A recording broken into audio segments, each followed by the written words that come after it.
1-0 pentru Craiova. Golul lui Claudiu Răducanu, primul reușit de Steaua în acest sezon în 3 meciuri. Vlădoiu încearcă să țină mingea din prima pentru Bobby Verde și este 3-1 pentru Craiova. A fost doar o clipă de speranță, să spunem, pentru Steaua.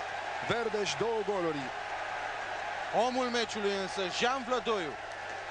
Un penalti obținut de el la scorul de 1-0 pentru Universitatea. O pasă ideală pentru Verdeș. Ce s-ar fi întâmplat dacă Vlădoiu rămânea la Steaua și era în primul 11 al lui Cosmin Oloroiu, plecat în urma unui diferend cu Victor Pițurcă, cum a mai fost cazul și altor atacanți, Ciocoiu, Radu Niculescu, Dănciulescu. Servant ideal, iată ce pas. Gol a scris Jean Vlădoiu pe această pasă adresată lui Bobby Verdeș la a doua finalizare. De vârf autentic. Da, foarte importantă pentru echipa sa. Verdeș se apropie în clasamentul golgheterilor Universității de Ionuț Luțu. 4 goluri marcate pentru decarul Craiovei, care și astăzi a jucat excelent. A fost însă accidentat și acest lucru l-a făcut pe Emil Sândoi să-l înlocuiască pe Luțu.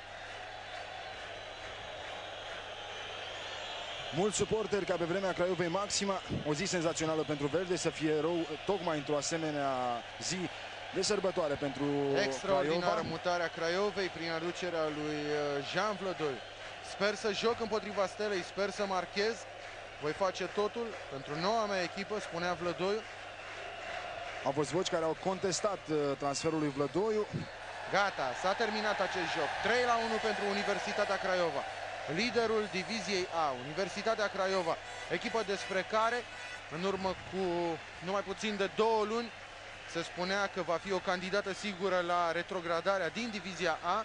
Au fost chiar voci care spuneau că Craiova nu merită o echipă în divizia A. Probleme în continuare pentru Steaua, pentru Cosmin Oloroiu și pentru Gigi Becali. Peste 2 săptămâni, în transmisiune directă la ProTV, Steaua joacă marele derby al fotbalului românesc pe teren propriu contra campioanei Dinamo. Așadar, în direct la ProTV va fi meciul dintre ultimele 2 campioane ale României, Steaua și Dinamo. Până atunci însă, bucurie aici la Craiova.